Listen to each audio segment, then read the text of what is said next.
This is the Petrov's defense. Very, very rare, I would say in general, but it's also not crazy. Oh, no, we're not going to get Petrov's. We're going to get the classic black pieces once again. We have to move e4. Okay, so against e4, we're going to play the move e5. True, tried, and tested. Very, very solid approach. Okay, I don't know if my opponent's here. Maybe my opponent's disconnected or something's going on. I'm not sure why, but we're waiting for a move. Okay, we got the move knight to f3. So I'm going to play knight to c6. Obviously very standard, guarding the pawn. Bishop b5. Okay, now my opponent's here. So at this 1900 level, which I equate with over the board, maybe 1300 or thereabouts, I would probably say it's best to be extremely standard here and just play the move pawn to a6, not getting fancy with the Berlin or anything else, because then you have to have it memorized, and there are multiple variations where you can immediately lose the game. So we take with the pawn, so if white takes, you have queen d4, of course. White takes a pawn. Oops, that's the wrong arrow. White takes, you go queen d4, attacking the pawn and the knight. So knight and pawn under attack. You got to move the knight. Now material's even. And here, black has the two Bs in this position.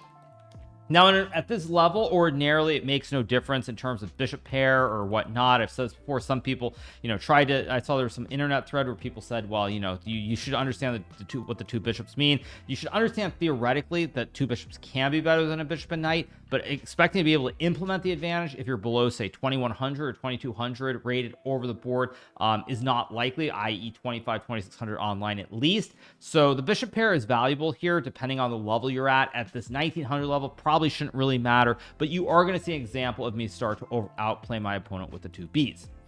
So the first one we're going to start with is knight to f6. Now, the reason I'm going to start with this move is I want to keep a lot of flexibility alive. I want to be able to move this bishop and castle my king. I could obviously move my bishop to f5 or e6 and castle this way, but I'm just trying to keep the flexibility so both options are available. Okay, so now let's go bishop to f5, attacking the pawn. Now we're going to castle here, because when my opponent plays h3, this king is staying in the center a little bit too long. I can play bishop b4. The move I'm actually going to play here is knight d5. And the reason I'm going to play this move is I'm aiming that if king f1 to go knight to b4, I can't draw. King f1, knight to b4 to target these two pawns immediately. And if I target these two pawns immediately, white's going to struggle to defend them. It also shows why knight f6 was valuable, because I could have, of course, played bishop f5 and castled right away, but I'm bringing this knight into the action here on d5. Now I'm going to play the move bishop to e7, and the point behind this is I can bring my rook to the center of the board, but I'm setting up another little devious trick, which is I still have knight to b4 to hit the two pawns. I have the rook e8 idea, but I also have this idea of bishop f6. Now, bishop f6 might be playable here, but then knight f7, bishop takes pawn, knight takes rook. Don't really want to allow it, so I think I'm just going to start with rook to f8. I may play f6 or bishop f6 here. I haven't really decided which one, but I'm just guarding the pawn, biding my time. We get g4. Okay, now it's time to take some action. So my opponent's starting to push me back a little bit here with these pawns. I think I'll go back to e6 here. I definitely am going to play f6, bishop f6, or maybe even f5 in the next 2 or 3 moves here. Got c4. Okay, so my opponent continues to try and push. Now, this is a big mistake, because now I go knight b4, threatening to fork the two rooks with this knight jump. My opponent should probably go knight to a3 to stop this maneuver, but my plan is simple. I want to play f6 here, kicking the knight, which guards the pawn. When the knight drops back, I take the pawn, and very, very quickly, this position is going to collapse for my opponent. We take, we attack the rook. Now, both the bishops are also very, very active suddenly from out of nowhere.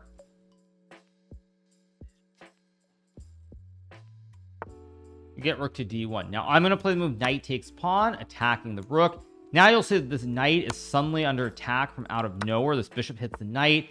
This bishop takes the pawn, and all of a sudden, all my pieces come and spring to the action. I've got, what, 7 pawns here versus 4. I'm going to play knight d3, checking the king. If the king runs away, I go knight b4 here, fossilizing the king and winning the pony. If the king comes to the d file, I don't actually see a way to win immediately. But okay, it goes to f1, so now we check the king, we discover the pony, we trade down, even materials here. Just going to go here to force another trade of the bishop for the pony, and we're going to have a bunch of extra pawns and a bishop, and my opponent correctly resigns. Now, as we look at this game, I said a6 is probably what I recommend. You can, of course, memorize this level, so it's not impossible to play something like knight to f6, for example, which is a Berlin. But the danger with playing something like the Berlin here is that if you don't have it perfectly memorized, say something like this happens, after rook to e1, say d5 and knight d4, there's suddenly big pressure here. There's f3 threatening to win the pony, and you can more or less resign if you reach this position. Of course, if you do spend time, memorize the exact sequences, it's not an issue, but I feel that a lot of players at this level aren't really studying like that. They aren't memorizing long forcing variations. So most of the time I'm trying to think about it through the lens of what your level is, and I don't think that something like the Berlin is a good choice here. I think the only option besides playing a6, or maybe you can play the move d6 here, and after castles, for example, you can play bishop d7 with the idea of g6 and bishop g7, so say rook e1, g6, something like bishop g7, d4, develop the knight and castle the king, or knight to f6 as well, something like d3, knight f6, and then castling the king. This is probably the only other setup that I would recommend here where you don't need to do heavy memorization in general terms besides playing a6. So maybe d6 is the other option if you really don't just want to play the standard approach, but I don't really recommend anything else at this level unless you're willing to put in the time to memorize variations that are 10 moves deep, probably in 5 or 6 different setups that can occur. So that's why I would recommend a6. Now, normally your opponent will play bishop to a4. Had bishop a4 occurred, I would recommend knight to f6, developing the pony, and after white castles, do not take this pawn on e4. Very, very important that you ignore this pawn. It is playable in terms of variations, but again, this is the open Spanish. Below a certain level, you really have to memorize very hard. As I said a few minutes ago, I think that with your 1900 online, that's probably the equivalent of 1300 over the board. In my view, I think it's about 500-600 points higher rated. So if you were about 18 or 1900 over the board, which would be 24-2500 online, rapid doesn't really work as well, but in blitz, for example, I think you can look to play these sorts of openings. If you're not at least 1800 over the board or 2400 online, I think it's very, very shaky to try and play this. I could be wrong. There are examples where the ratings aren't 500 or 600 points give or take, but as using that as my baseline, I think if you're not at least 1800 over the board, I do not recommend playing systems like the open Spanish. You should play the move bishop to e7, and here the point is that if white takes, again, it's the same thing. You have queen d4, knight goes, you take the pawn, and you're fine. And when white decides to guard the pawn with the rook, this is the moment when you now play the move pawn to b5. This pawn guards this one, you attack the bishop, bishop drops back, and now you simply castle the king, and after, say, c3, you play the move d6 here, intending to either develop this bishop to g4. If white plays d4, you can trade and go bishop g4, for example, hitting the knight. You can also play bishop g4 right away. If white plays move h3, probably what I would recommend at the lower levels is playing knight to a5, attacking this bishop. Normally, white wants to keep the bishop alive. You could play d4 here, and we have a situation like I mentioned in the game where you trade the knight for the bishop, and it's a situation where black is actually better because you have the two bishops in the long run. Not going to get into the specifics of why black is better here, but this is completely fine. Usually, if your opponent knows the theory, they'll drop the bishop back. You go c5. White will usually play d4. You play queen c7, protecting both the pawns in the center of the board here with the queen. And then after knight d2, you usually trade and play something like knight c6 with the idea of knight to b4, trying to play on the c file. Now, I've already gone a bit deep in terms of theory, but these are positions where even though you might want to know these concepts, even if you don't know the concepts by heart, you probably aren't just going to lose the game. And that's really the reason that I stress that you avoid things like the Berlin or the open Spanish, because if you don't know it very, very precisely, you're going to lose the game. And even if you make mistakes and lose, of course, nobody who's watching these videos is intending to become a professional player, but you want to at least get a game. You want to get into the meat of what chess is. You don't want to be in a situation where you just lose games for no reason, because that will not serve you in terms of trying to improve the game. But also, if you lose games like that, you're probably not going to have a lot of fun, and it's more likely to turn you off and for you to stop playing chess altogether. Okay, so we got the trade. We got this queen d4, of course. Normally here, white's supposed to play the move castles, and then black should play bishop g4, pinning the knight so you can't take the pawn. Instead, we got knight e5. I take, I trade, I played this move. Many ways to play. Computer actually says f6 here, stopping the knight from jumping with the idea of moving the king to f7 is also good. I played this first. Main reason I play this move is if I play bishop f5, d3, I could castle here, but I've already decided which way I'm going. And generally, if you have options, you want more flexibility. So here, I could play bishop d6 and castles, but I just play this move first because I want to keep the optionality of castling kingside or queenside. So I go here, I castle, we get rook e1, knight d5. Now if king to f1, knight b4 would be very problematic as I hit both of these pawns. Here after rook to e2, black you can take the pawn if you want, or just go c5 with the idea of c4, forcing open this diagonal. And either way, black is doing very, very well. We got bishop e3. I move my bishop with the idea of bringing the rook, but also bishop f6 to hit the diagonals. We got knight e5. I go here. Apparently here, rook d8 is actually winning. Because if knight takes pawn, you have rook f8, knight e5, and now I think you can trade. And there's some bishop to h4 here where you hit both the knight and the rook at the same time. If I were spending a lot of time, I'd probably spot this idea. And if white plays like knight f3 back now, I think after bishop f6, you're hitting both the diagonals. You're hitting this bishop in the center of the board. White goes c3. You have knight to f4 check. White can't take the knight due to the pin. You simply take the pawn, rook e2, and something like c5 here. You've got this great pony pressuring the pawn. In the long run, black should win the game. So I played rook f8. We get g4. Apparently, bishop f6 was better. I went here. We got c4. Computer here wants knight c3, I guess. And after the move like f5, trying to open up the f file here for the rook, black simply has a big advantage. So we get c4, knight b4. Now knight a3, almost a forced move. If you play like rook d1, there's knight c2 to win the rook. If you go rook c1, it's probably just f6 like in the game. So already here after c4, it's pretty much resignable. I take. Yeah, and there's really not much else to be said. White can play king d2 here, but then knight to e5 would create a new fossil. You attack the pony while checking the king. If white blocks, you go c5, winning the knight this way. If white goes king c3, you check, and then you take the pony and win the game as well. So king f1, knight b4, just nothing more to be said here, because if white moves the king, you do the even trade, bring the rook in. With all these pawns that are going to rush up the board once you win this pawn on the edge, there's nothing white can do. All right, so let's move on. We have time for one more game. Here we go. We got the white pieces playing a 1940 player, and we're going to play the move pawn to e4. Now, I very recently played the move d4 in my London stock for speedrun. You might want to check out those videos if you're a fan of the London system. But I'm going to play e4 this speedrun. So you get knight f6. Now, this is the Petrov's defense. Very, very rare, I would say in general, but it's also not crazy. Oh, no, we're not going to get Petrov's. We're going to get the classic, what's this called? Stafford Gambit. So I'm going to trade the knights here. Now, this is actually winning by force if you play this precisely, but I need to try to remember the correct setup. Now, I believe the correct move here, I'm trying to remember this, should be winning in this position, because if black moves the bishop, I have bishop g5 to stop him from castling queenside. I actually was wondering if in this position, maybe here, bishop f4 was actually better, but we'll take a look after the game. So we got bishop to e6. Now, bishop g5 is definitely an option here. It's a very reasonable option, in fact. Yeah, I think I'll play bishop g5, attacking the queen. He's going to move the queen over. And now I'm going to drop this bishop back to where, like, I'm spying this diagonal so black can't castle. Logical. And now what I'm going to do is I'm going to play this move. I think I'm going to start with the move queen to c2. And the reason I'm going to play this move is I want to not hang this pawn in the center of the board.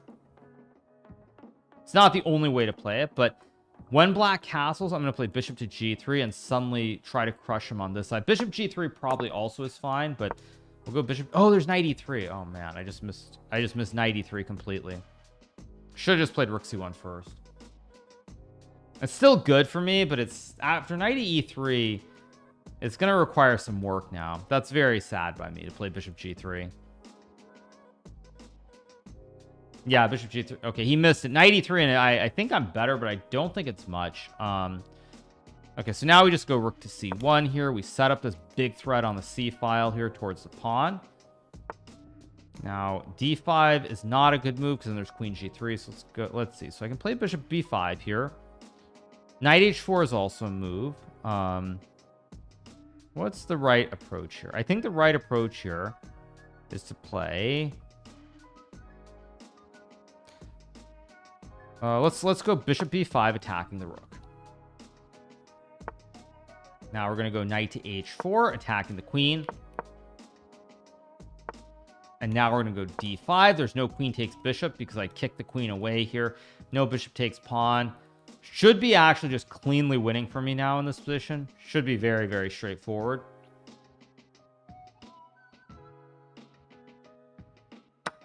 And take the bishop here. Now we go knight to g6, forking the rooks here. And this is actually game over. This is just completely lost. I could have played bishop c4 first and then knight g6, but knight g6 is good enough. Very, very smooth and clean win. I think it's actually a perfect final game that we get here. Really, really nice, nice game. I'm really excited to look at this one after the game ends, because so many people have followed those videos of Eric Rosen about the Stafford Gambit, and the Stafford Gambit is a great surprise opening, but ultimately at the end of the day, it's just a bad opening. It's just bad. So we take the rook, we hit the king, we take the pawn, checking the king. If takes, I take and checkmate. We take, has to take with a pawn, otherwise we get an ice skater checkmate. Okay, there we go. Checkmate. Okay, so this is exciting. Let's dive into this game, because this is an exciting opening. We got this d3. I played bishop to e2. This is the best move according to the computer, and here we got the move h5. Now, some time ago, I did a Stafford Gambit video where I spoke about the move knight g4. I actually missed the h5 variation, which is the move that Eric Rosen and everybody else recommends. Played c3. We got bishop b6. I don't actually know for sure what they recommend here for black, but I feel like something along these lines is supposed to be considered the best try. I think is it knight g4 here, d4, and then I think it's bishop d6 if I remember correctly. Maybe I'm getting my lines confused. I could of course just open a new tab and take a quick look at it, but I believe this here knight g4, d4, queen to h4 here. I believe. Is this the line I'm thinking? Yes, this is the line I'm thinking of. This is what they play. So they play the line that Eric Rosen and everybody else recommends is play knight g4, d4, and queen to h4 here. Black threatens a checkmate, or not checkmate. Black threatens his pawn at f2. If white takes the bishop here, after takes and king d2 and bishop f5, black wants the castle. White's up a piece here, but you see there are all these pieces on their original squares, and this king is in the firing line on the open d file, and white is getting crushed. So after queen to h4 here, you have to play g3. Queen to f6 is correct. And now here, the point is that if you go f3, I believe after h4, you have to go bishop to f4. And this game goes on and on. It's like takes. Maybe this is just winning. I think takes, bishop d6, e5. Takes. And queen to d4 is winning for white. And if black plays, let's see, is there another trick? Bishop f4. If black plays g5 here, which is another move, you can take, and then pawn takes pawn here. And if black moves the bishop back to b6, you can simply go rook to f1. White has a lot of pawns here. And after, say, h3, trying to make the check, you go g5. Queen goes to, say, g6. Queen d3, and then you play knight to d2 and castle. So say black goes here. Knight d2, castles. White is up 2 pawns here, and white should win the game. And if black plays move c5 here, you can play d5 followed by knight d2. If c4, you move the queen over, move the knight, castle the king, and white will crush black once again. So I'm pretty sure this is what they recommend. It's something like, I believe this is what they actually do recommend, if I'm not mistaken. Is this line with h4. Takes is also, I think, okay, but after pawn takes pawn, this gets a little bit shaky as well for white. So you don't really want to allow it. And if black plays queen to e7, which maybe is another option here, I believe you just simply move the knight to d2 to f3 here, and then so let's say black was bishop d7 here. You can play d4. You can also play something like knight to f3, for example, and after castle, it's just bishop to g5, move the queen, castle the king, and white should be winning. And if black plays something else here, I actually don't know what else black's supposed to play. Yeah, black is simply in trouble. Bishop d6 is the top computer move. You go bishop g5, same point, queen c2 and castles. You should win the game. So we get bishop b6 first. I just want to make sure I'm not missing something within this line here. So you get queen h4. If black plays bishop d6, another move here, you can play knight to d2. If queen h4 now, you simply go g3, queen to f6, and here you play the move knight to f3 with the idea of e5, forking the queen and the bishop. And after queen to e6 and bishop to d3 here, white wants to move the queen, move the bishop, castle the king, and black is actually getting completely cooked. So I don't think I'm missing anything. I know that I missed this h5 line when I did a Stafford Gambit video around the world Rapid and Blitz 2 years ago, or a year and a half ago. But nonetheless, this is the optimal setup for white. So I go c3, I play castles. This is actually a mistake here. So after castles, you're supposed to play the move knight to d2 here. And now if black goes knight g4, you play d4, slamming the door shut on the diagonal. And if black plays c5, hoping to open up this diagonal here, what you do is you play h3 first. Knight goes back, and then you play e5, kicking the knight. Let's just say knight h7. You can trade and play this move, knight to f3 here. And now you're simply up a pawn in the center of the board. There are none of these wonky checkmate threats on the king side, and you should go on to win the game. But instead I castle. Now after knight g4 and d4 here, if my opponent had played the move c5 trying to open up the position, now it gets very tricky and sharp and hard to play, because if I play h3 to kick the knight, now black can take the pawn, because if I take the knight here, now there's queen h4. All these kingside threats are in play, and this fishhook idea where you dangle the pony on the edge of the board actually has a lot of venom behind it. So if I play h3 after takes, you're supposed to take bishop d4, and now you're supposed to play knight c3, ignoring everything, and after queen to d6, I guess you have e5 takes, and now you take bishop g4, and now you take, and white's apparently winning. But after castles, it's still very sharp, all kinds of threats on the board, and you have to be very, very precise. Queen e1 apparently the only move to be winning here, so you don't want any part of this. So I actually made a mistake when I played when I decided to castle here. I should have played knight to d2. This was the right approach. So keep that in mind. If you do play a Stafford Gambit and you happen by chance, to forget what you're supposed to do against it, this is what you're supposed to do. So I castle instead, and now we got queen h4, h3, we got c5 here. Wrong sequence by my opponent, but props for actually understanding the concept here. I suspect this might even be covered in one of Eric Rosen's videos based on my opponent playing it. So obviously he has studied it. But now it's too little too late. Now takes would of course not work because of the checkmate problems. Play f4, there's g3, and checkmate is unavoidable on these two squares. So I play knight d2, I go knight f3, and now it's simply too little too late. As I've consolidated my center, I'm free to develop the bishop here, and black is just too slow trying to attack in the center of the board. So I go here. Now I play bishop h4. This isn't necessary. Queen c2 is fine. Here I should have, of course, simply played rook a c1 or rook fc1, one of the two moves first, because after bishop g3 here, there's knight to e3, forking the queen and the rook. And after takes, now this bishop threatens to capture the pawn. And apparently a4 is the only move for white to be better. And after c6, you can sort of start to see the two b's come to life very, very quickly here. And black is actually just a little bit worse. Not even much worse, a little bit worse. So what I should have done here is I should have played rook a c1 first, and then after king b8, now I could play bishop g3, because if knight to e3, I can take this pawn on c7 here, checking the king. If takes, and king here, I take, and I'm up a piece. And if black goes king to a8, now probably what you should do is play queen to d3, guarding both the pawns. Most importantly, queen d3 stops the same knight e3 trick. You guard the pawns. You also threaten to take the knight, say after c6. I don't know if you should, but I think, actually, no, it doesn't work, because here, now you hang the pawn on d4, and it gets a little bit shaky. It's still good for white, but probably you should just go a4, b4, push the p on the queen side. And black doesn't really have anything here. If you take, I win the bishop. So central pawns are guarded by the queen, and you're just free to push. And if black doesn't have anything in the center, if you go h4, you can simply take the pawn, and after takes. Now if black takes, here you could actually just take this knight, and after takes. You have two rooks and a bishop here for the queen, and it should be winning. Again, at this level, I don't know for sure if you'll win every time, but it would be winning in terms of material.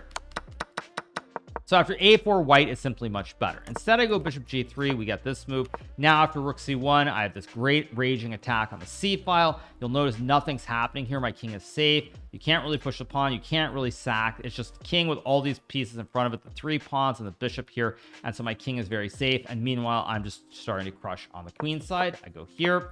Play knight h4 first. If I were to play d5, this might still be okay, but black can actually take the bishop due to this pin. So that's why I kick the queen away first. I go d5. We get takes. I go here. And now it's simply GG. You could take with a pawn to avoid the mate in one. But after takes, just rook d1 here, maybe rook d3, rook a3, queen c8. White is up a rook here, and you should win this game every time. So a very, very instructive win in our third and final game against the Stafford Gambit, which has been touted by many people. So, there are plenty of players who play it. I do think that if you study this video, you will be able to crush the Stafford every single time. You might need to go and use the engine, take a look at a couple of little nuances if they play something besides bishop b6 or bishop d6, like I mentioned here. But overall, the Stafford Gambit is not okay, and you can beat it every single time if you know these few little tricks. So, on that note, I hope you guys have enjoyed the latest edition of our educational speedrun series. If you are not already subscribed to the channel, make sure that you smash that subscribe button below, and we'll be back very soon with more great content. Hope you guys enjoyed it, and have a great rest of your day. Bye.